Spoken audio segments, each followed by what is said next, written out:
All right, welcome everybody to the Real Freedom Podcast.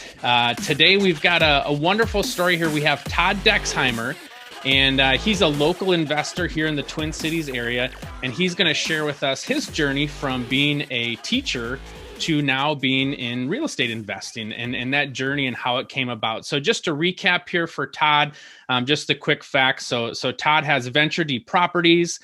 He also has the Pillars of Wealth Creation podcast that he runs, which I've listened to some episodes. It's fantastic knowledge and information. Also has 800 units to his name that he's fixed up, flipped. You've got single family homes, duplexes, multi-units, even a ski resort, mobile home park, lots of stuff that you've dove into here, which we can cover. And about $45 million in real estate under your name right now. So welcome, Todd. Thank you so much for being on. And why don't you just say hi? Yeah, Mike, I appreciate you having me on. Definitely excited to get going. So Todd, why don't we just get started here, dig right into your backstory. So, you started out as a teacher and, realized that wasn't going to be your lifelong direction, and you had an interest in real estate. So just tell us a little bit about that journey of, the inner stirring of how you got from being a teacher to getting your feet wet in real estate. Man, it's now forever ago, but yeah, I just was never satisfied being a teacher. Mm-hmm. I can remember really early on. I don't even know if it was like a couple months in, but said to my wife, I said, I got to figure out what I'm going to do when I grow up, because this ain't it, So I thought about going to school to become like a doctor, going back to become an architect.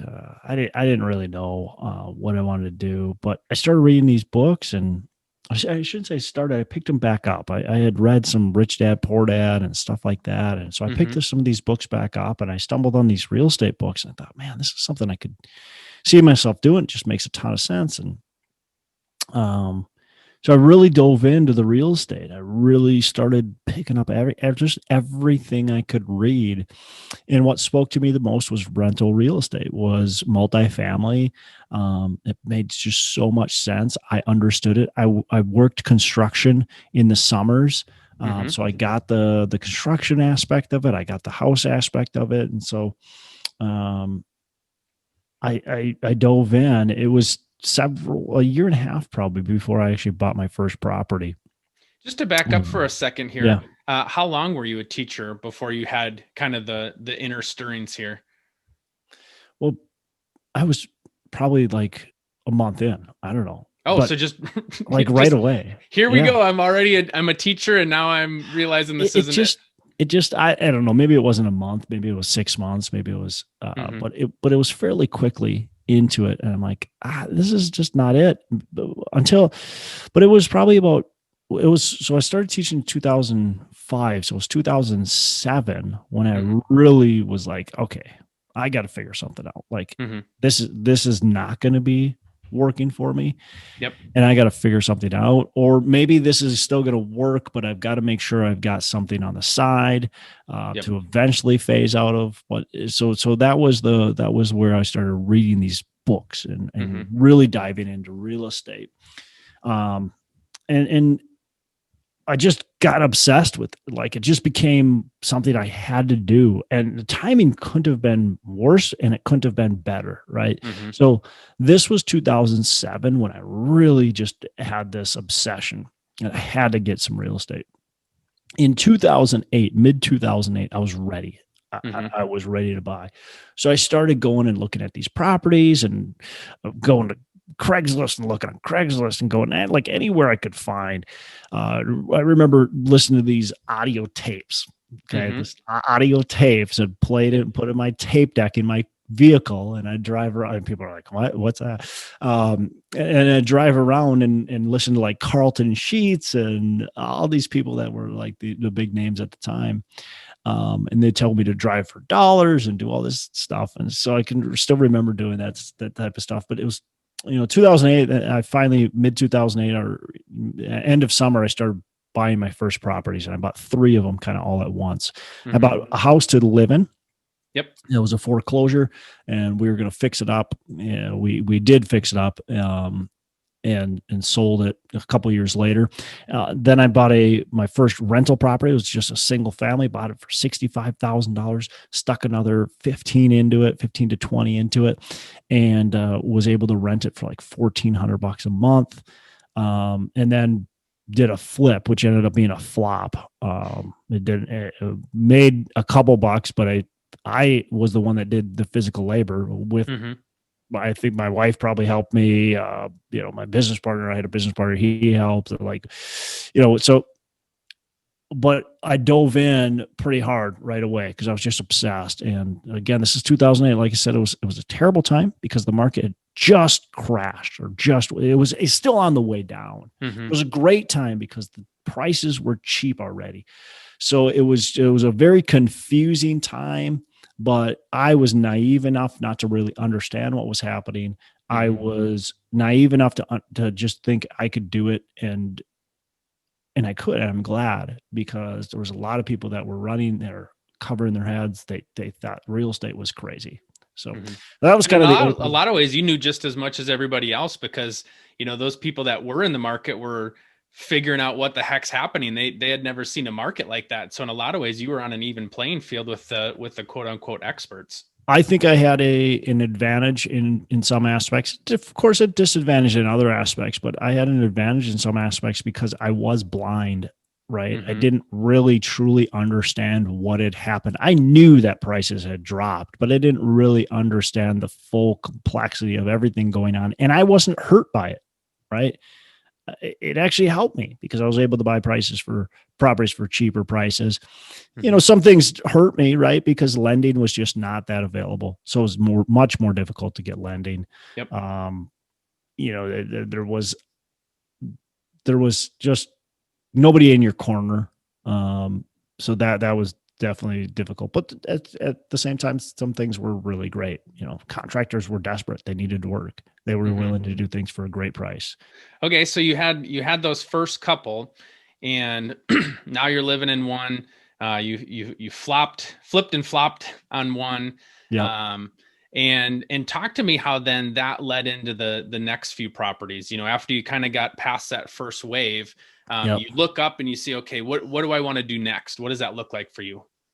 Yeah. I mean, I was still hungry, and I saw that the rental worked really well. So I went and bought another rental. I actually ran out of possibilities to buy more rentals in my personal name. I didn't know that if there was any other way. Because at the time you could only get 4 rentals in your personal name. So I had 4 properties in your personal name. So I had my property I was living in, and then I had my 3 rentals.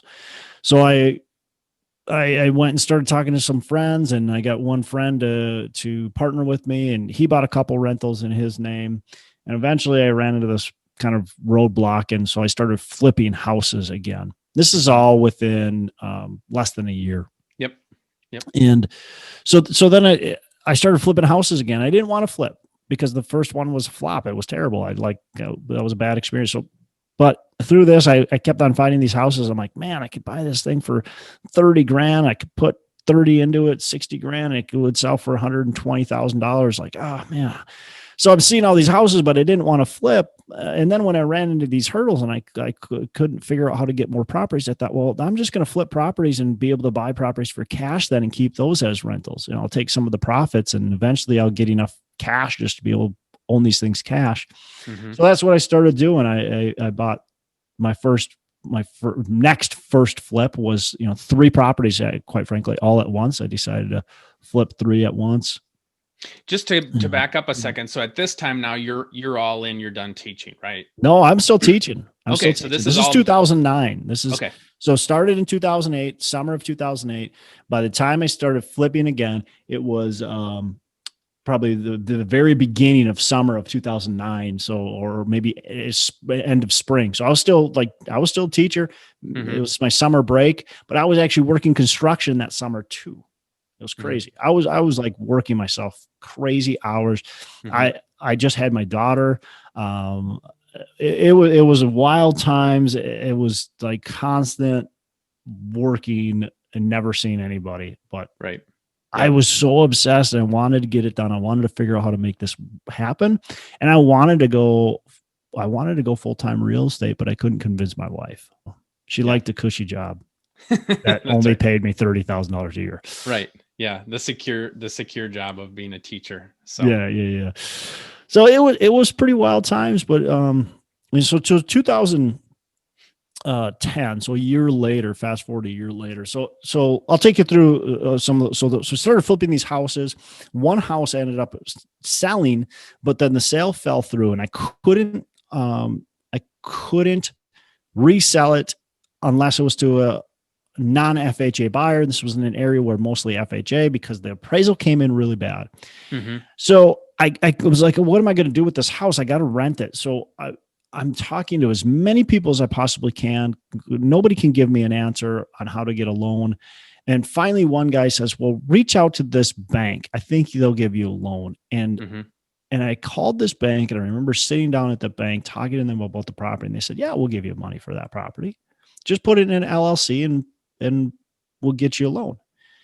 And they did that. And it completely shifted my paradigm, opened my mind. I like, this is amazing. So I figured out that they were giving me a commercial loan for a residential property.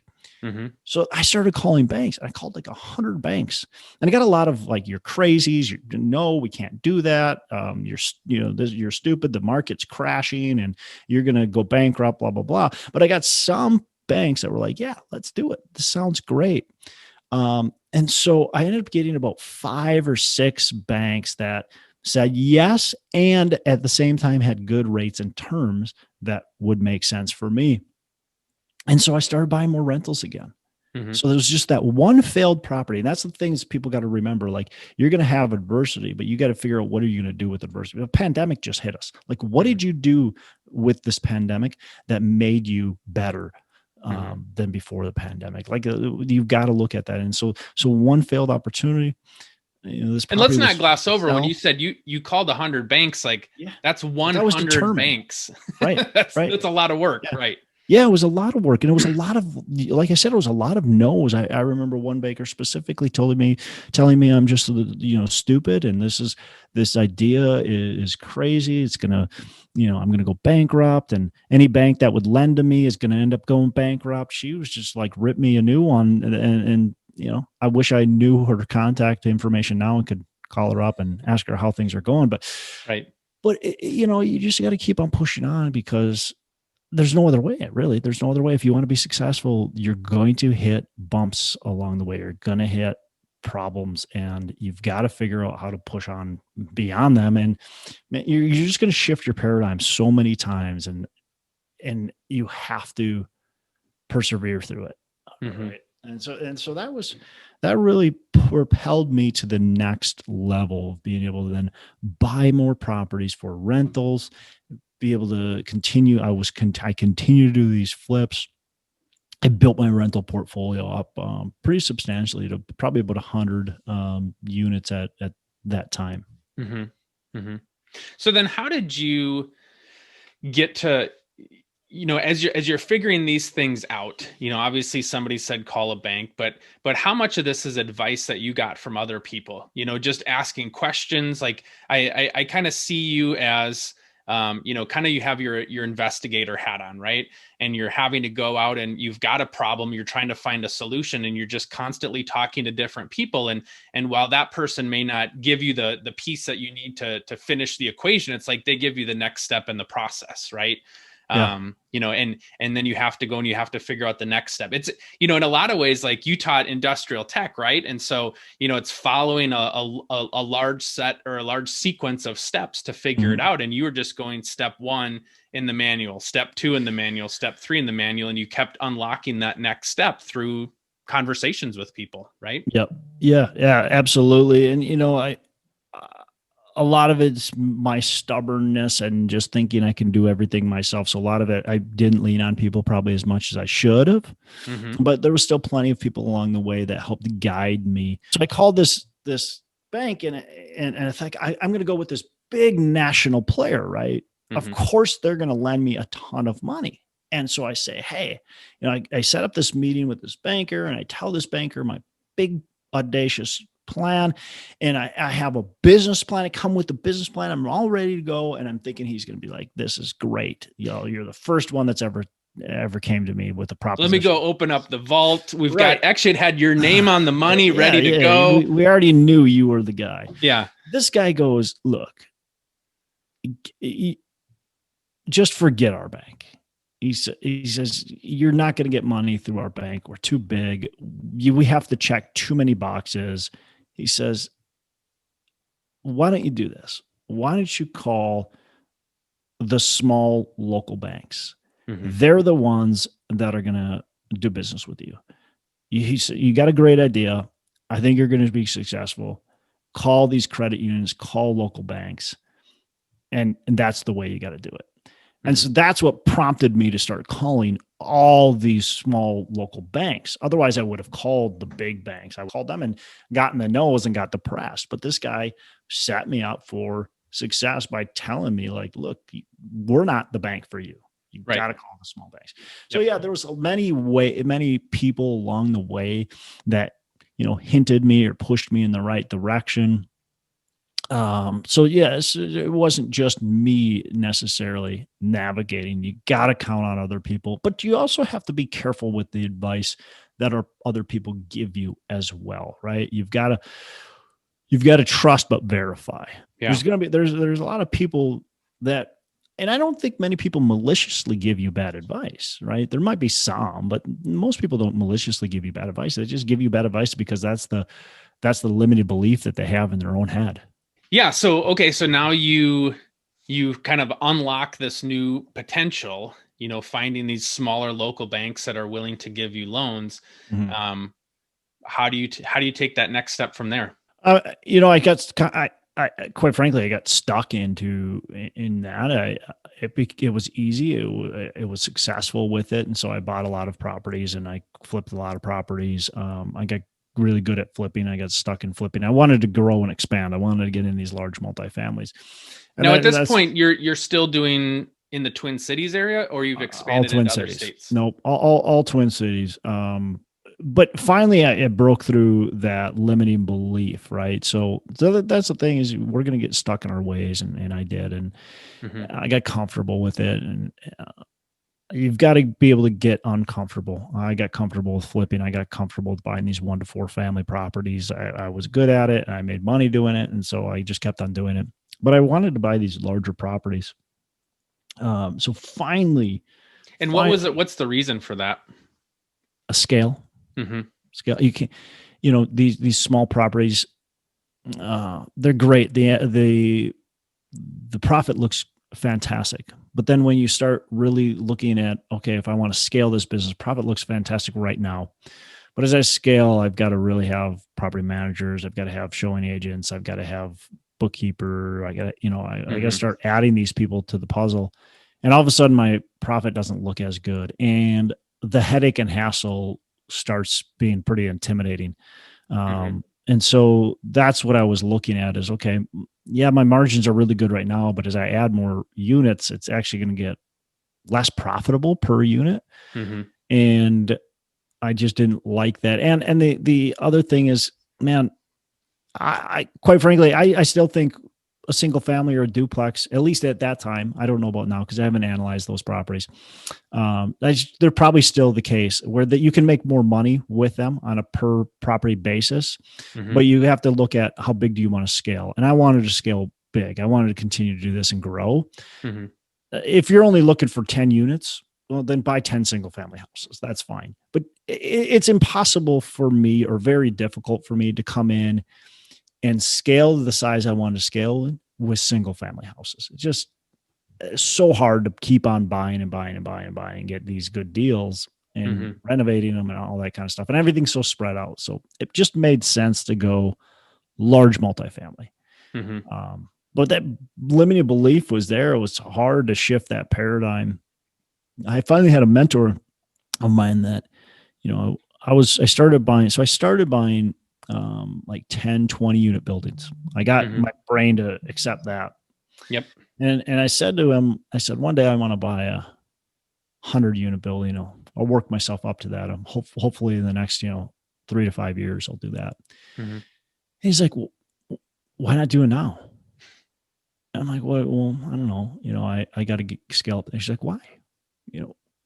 Why do you have to scale now? And we had a conversation and just completely like shifted the way I thought. Like, oh, you're right. Like there's a lot of people that are doing it that have way less experience than me that have already gone to the 100-unit. And so why am I holding myself back? So finally, through a conversation with him, like he just completely kicked my butt and shifted my paradigm again to now shifting to 100+ unit multifamily value add through syndication, exactly what I'm doing today.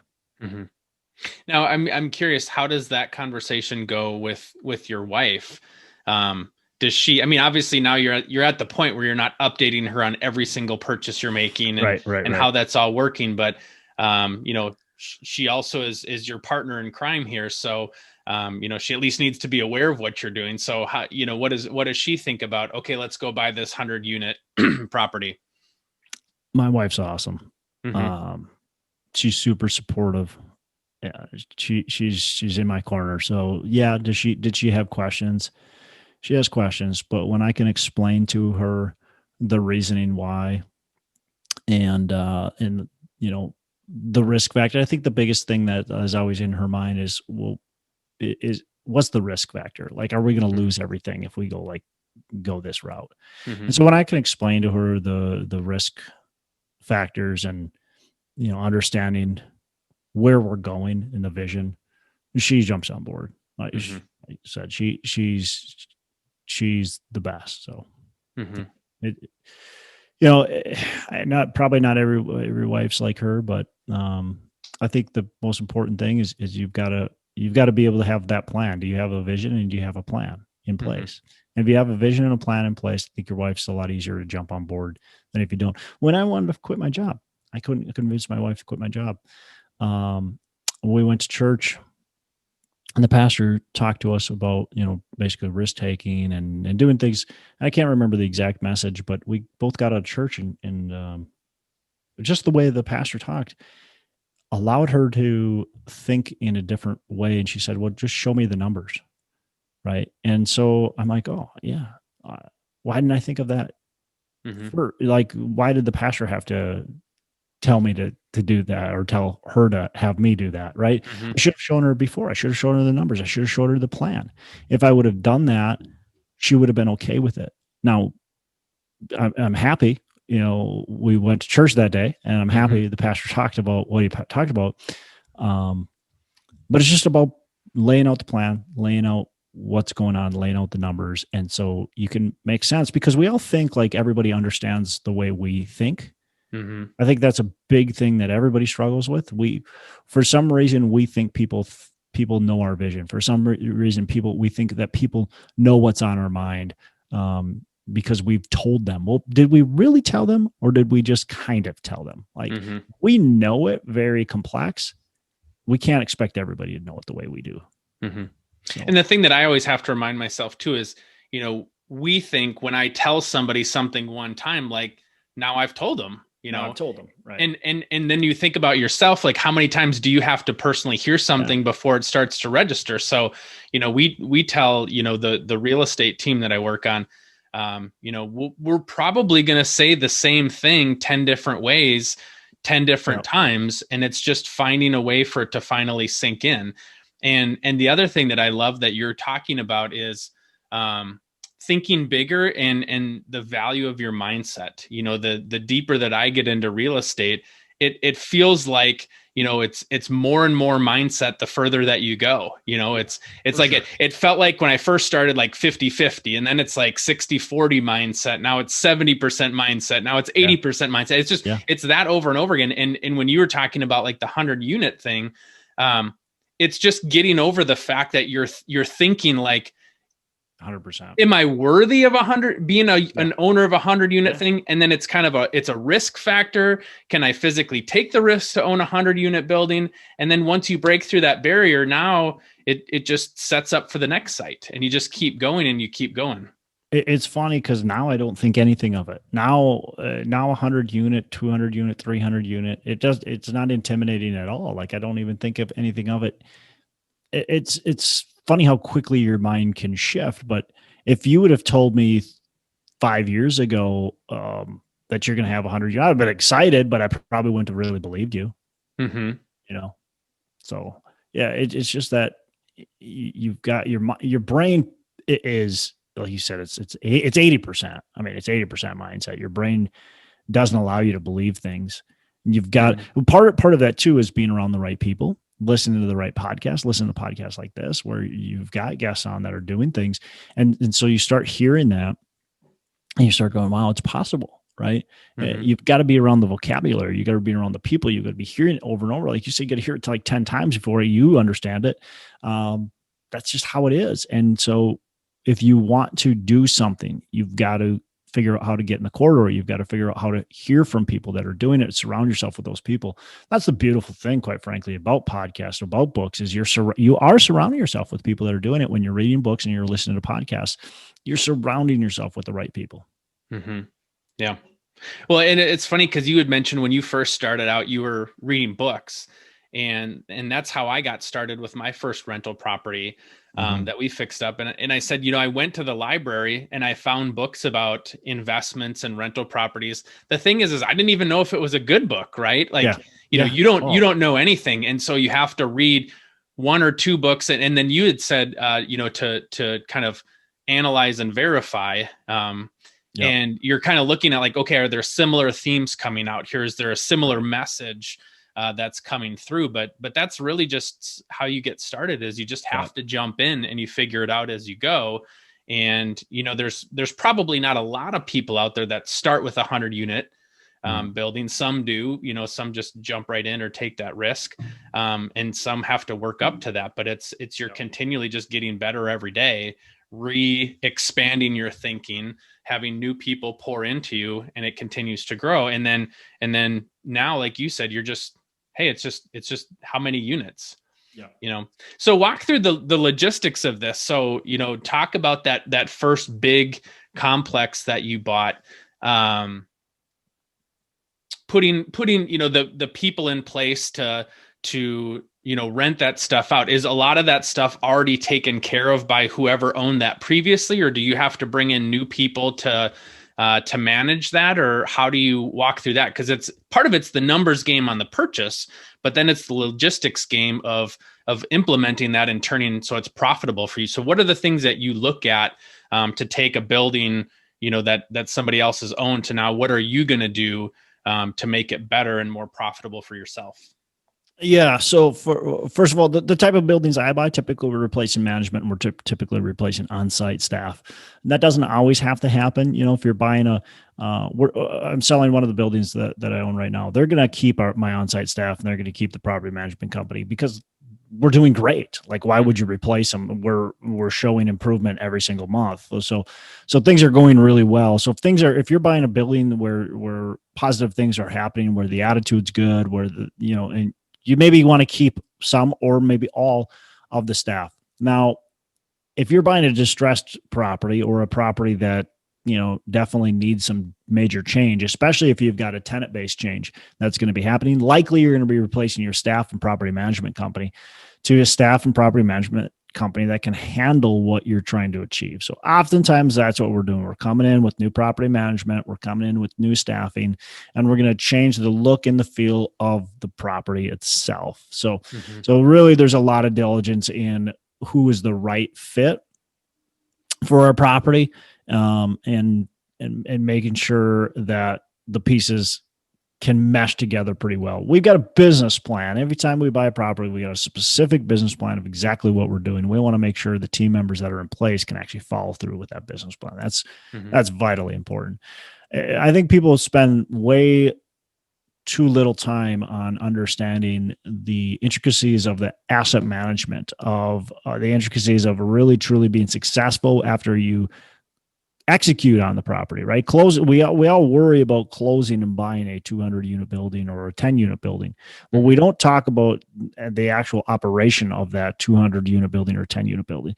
Then you own it, and now what are you going to do with it? Now, what are you going to do with that? How are you going to be successful? And that's super important. That's vitally important. That's going to make or break your investment.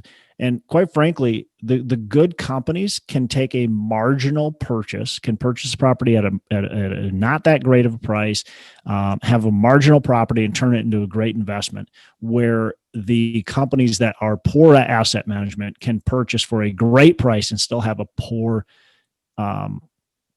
investment in the end, right? Because they don't know how to manage. They run these things that are going. I see it all the time. I buy properties from those people, right? We're buying properties from people that don't know how to manage their properties, that don't spend the time, that don't budget properly, whatever it is. So that's a perfect example, like a perfect runway into the first property I purchased. The first larger property that I purchased was an 84 unit building. And that building was purchased by a group that went out and they bought a ton of units. I think they bought like 1,000 units in a year. And they had no execution, right? They maybe had some vision, but they didn't have execution. They didn't have implementation of their vision. That's really important too. You have to be able to get your property management company on the same page as your your vision, so we can implement it, right? So they didn't have that. And so they bought these properties and they struggled on all of them. They just kind of limped along. And the opportunity came for me to be able to purchase that property, or one of them from them. And so I did. I came in and I looked at the property. There was a lot of warts on it. It definitely wasn't being operated properly. The occupancy was low. The units were in poor condition, but that smells money, right? And I made many mistakes as well on this property, but the mistake I didn't make is I bought it at a good price, and I was able to eventually get my management company. And it was actually my second management company. I was eventually able to get my second management company to buy into my vision. And so we could execute the business plan properly. So then how do you think about, obviously you spend so much time analyzing these deals that, now you have to figure out what makes a good property management company. How do you vet those people out? Is it talking to other people that they've managed for and kind of a reference check, or, and then too, when you're doing this out of state, it's a little bit sight unseen in terms of, here, at least in the Twin Cities, lots of people, you could ask lots of people. I suppose you can do the same in other states. Maybe it really doesn't matter, but walk me through that process to determine, are we keeping the management, staff in place? Are we switching that over? How do we vet these people out? Yeah. Again, we have to look at the success of the building, and we want to interview the people that are currently involved with the property, because there might be some great staff on site. We don't want to just fire them just because we want people to keep their jobs. That's healthy for everybody. So if we've got good staff involved, we want to keep them. And sometimes the good staff is involved, but their hands are tied, right? There's no money involved. There's just no opportunity for them to actually do things. The owner or the property management company isn't doing repairs or maintenance or whatever it is. And so their hands are tied. They would love that. So they might be great. We might want to keep them around. So we want to interview everybody. We want to understand what's going on. We want to understand the pros and cons of and get their attitude too. Attitude plays a big role, especially on your on-site staff. Attitude plays a massive role. I can have I just look back at this property, this 84 unit property. My very first on-site person had a very poor attitude. Tenants were her enemy. Tenants were bad, and she needed to have the sign of authority and that type of stuff. It was a recipe for disaster. She did poorly. And I look at who I have right now at that same building, and she is amazing. She's got the attitude of she's serving the tenants. She cares for the tenants. They're like family to her. She respects them. They're not beneath her in any level. And she does come with authority, but it's a different type of authority. It's not, I'm boss over you. It's we need to collect rent because we have a contractual agreement and you need to pay type of thing. So it's a totally different experience, and she does amazing at it. So the attitude plays a big role into it. As far as looking at property management companies, you want to look at a couple things. First of all, do they have experience in managing properties like yours or like what you're wanting to buy? Yep. Okay. So do they have, there's a couple things we got to look at. First of all, first thing, what's the property look like right now? Do they have experience with the property where it's at right now? And have they taken a property like that in that condition to the level that you want to bring it to? And then are they managing those properties, right? So maybe they're a C-class property manager, but you want to take that property from a C-class to a B-class. Well, do they manage B-class properties? The answer might be no. And if the answer is no, that they're not your property manager. They're going to just keep it in C-class. And that was the problem with the first management company, or one of the problems out of many. But they are a C-class property management company, and they were keeping it C-class, right? They were keeping it where it was at. And there was many other problems with it, but that's that's a mindset that we can't, that's not a good fit. So we have to look at what our ultimate goals are and find a company that fits in that. If you're doing renovations, do they have experience with that? Do they have experience renovating? Do they have experience changing the profile of buildings?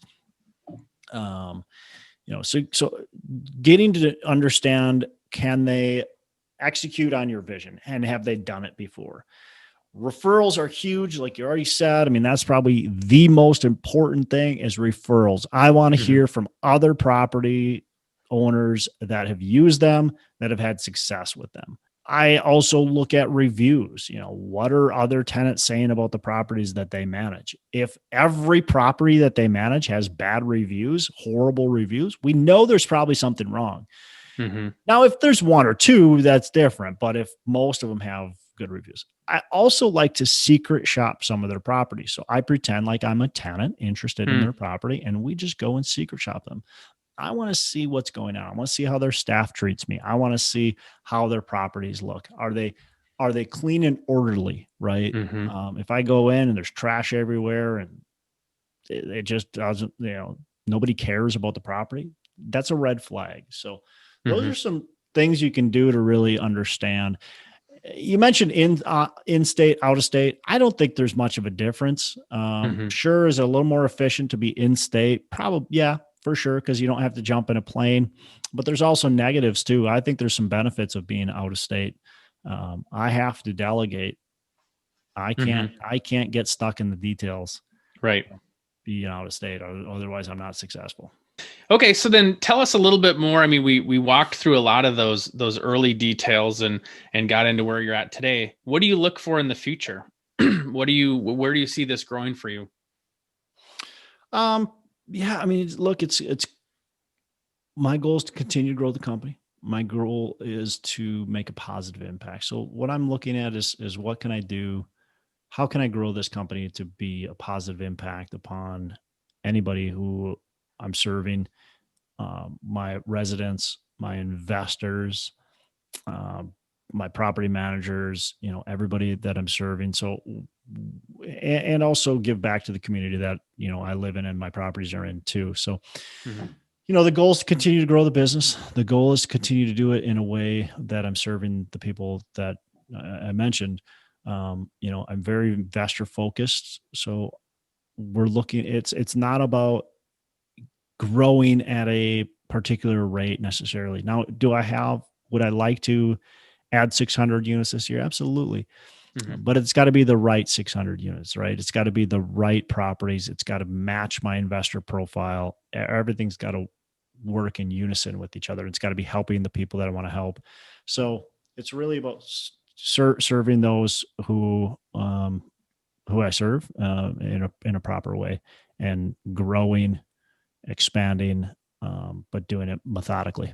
Yeah. And I like the key words that you said there. It's fit, helping people, and doing the right things. And I think that's the key. So many times, people's impressions of, being a landlord or being an investor is that it's this cold thing. It's just the bottom line focus and all that. But for you, putting together a business plan, executing on it, making sure everything's in alignment, talking to people, like you said, secret shopping, making sure it's a good fit, making sure that the tenants are happy. Like there's so much more there that, those are the things that really truly make a difference. Do you have to still make a profit? Yes, because otherwise you'd have to go work somewhere else or do another job or do something else. Right. So it has to make a profit. And yet at the same time, what's triggering you and what's triggering your investors is it's the helping people, it's the finding good fits, making people happy, that sort of stuff, which is what really matters. If you are focused on what I mentioned, serving the people around you, you will make a profit, right? Because I'm not going to make, if I'm truly serving my investors and I'm providing them with excellent returns, that means we're making a profit. If I'm truly serving my residents who are in the building, I'm providing them a safe, clean, affordable place to live, then they're paying me rent, right? Because they respect us and they have a contractual obligation that they feel like they should follow because we're following our portion.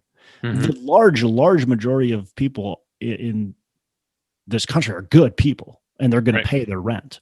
Right. There always will be a few that won't. And that's just how it is. We know that and we underwrite for that and we account for that. Right. And so if we're serving the people we say we're supposed to serve, we're going to make money. Yeah. Tell me a little bit, just maybe a quick story on the side, because you have, you've purchased a ski resort, you've purchased, some mobile home areas. Tell us about one of those fun ones that just is outside of the box, how that came to be and what ended up happening with that. So let's talk mobile home park.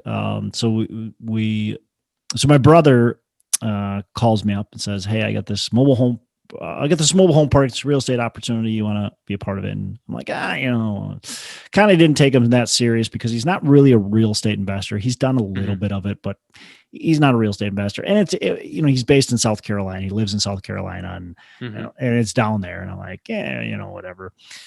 So he kind of keeps bothering me about it, sends me all this information about it. And I just kind of kick it off. I wasn't focused at all on it.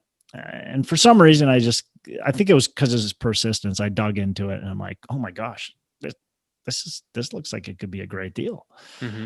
So ended up pursuing it, got it under contract, and it was a 20 unit mobile home park. So really small. We had some opportunities though, potential development with it, potentially renovate. It was completely vacant. So maybe renovating the mobile homes. We thought at one time of taking the mobile homes off and putting new ones on. We found out that the city wasn't going to allow that. If we took them off, they had to stay off. So anyways, we ended up having somebody reach out to us and say, "Hey, I want to buy this from you." And we started negotiating with him. And I thought, well, I wonder if other people are interested. So I threw it on Craigslist. This is before we even purchased it. We had it under contract. And ended up negotiating and getting a contract signed on it prior to us purchasing it. We purchased it and sold it like a week or two later and made 3 times our original investment into the property. Holy cow. So it was a great little deal. I didn't hold it for very long, really just wholesaled the thing.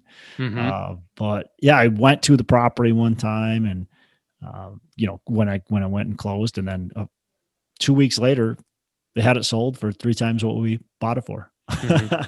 Yeah.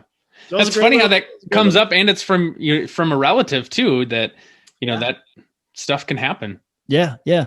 Like I said, I didn't really take him serious. I mean, like, he dabbled in it a little bit, but he's never been a serious real estate investor. But he was just persistent. And now that's what it took, is his persistence. If he wasn't persistent, I wouldn't have done that deal. Yeah. So then what are you looking for now? What is kind of your sweet spot here of possible investment opportunities? Yeah. So I've got kind of two directions. One main direction the company's going, but we're doing two things. First thing that we're doing, and our main focus is multifamily value add, right? So we're purchasing large buildings like the one behind me. If people are watching video, it's 122 unit apartment buildings. We're purchasing 100 plus unit apartments, doing renovations to them, and we're doing that through syndication. So we take private investors who are completely passive, and they invest in the deal and they get the profits of the deal. So that's kind of our main focus. We're looking to grow that portfolio and continue to add more units, continue to provide for the clients that we're serving. The other portion that we're just kind of getting into is senior group homes, and we're buying these senior group homes. And typically there's some sort of deficiencies that we can correct in them. Might be occupancy, might be leasing, might be expenses, whatever. So we're buying these group homes and expanding that portion of the portfolio as well. So that's on the real estate investment side. And the other side is my mentoring coaching program. And I'm actually growing that, trying to serve and help other people who want to kind of essentially do what I do, right? Buy multifamily and grow a portfolio. So if people watching this, listening to this, want to get a hold of you, you've got the mentoring coaching opportunities. If there happens to be somebody, and that's the beauty of these podcasts and YouTube videos, is it could be a year from now, 2 years from now, 3 years from now, somebody's listening and they're like, hey, I know of a unit, or I know of a potential, investment opportunity. How can folks get a hold of you? Yeah, absolutely. So a couple different ways. If they're looking at, maybe wanting to passively invest, or just have that conversation, or they just want to have a conversation, or maybe they have a property, they can go onto my website. I've actually got a free download on my website, and they can go to, it's VentureDproperties.com, VentureDproperties.com. There's a free kind of ebook. It talks about multifamily real estate, why it's the best investment around, goes into some, what syndication is. So it's kind of a cool little deal. They can get into contact with me there. And then my coaching website is Coach with Dex. So if anybody wants to talk about that, see if it's a fit. I don't take everybody. I only take people that are really serious and committed. So it might not even be a fit, but if they have interest in that, they can definitely reach out to me through Coach with Dex. And I'm all over social media too. Facebook and LinkedIn are probably the two that I'm on the most, so they can reach out to me there. Wonderful. Well, thanks so much for coming on, and would love to have you on in the future. We'll maybe come back with what's Todd been up to the last year or two, and we can have an update episode and hear about the new deals coming. I can talk forever. So you just you fire off questions. I'm like the Energizer butter. I can just keep on going, man. Yeah. Awesome. Well, thanks so much, Todd, for coming on. We really appreciate it. Yeah, definitely. Thanks for having me on.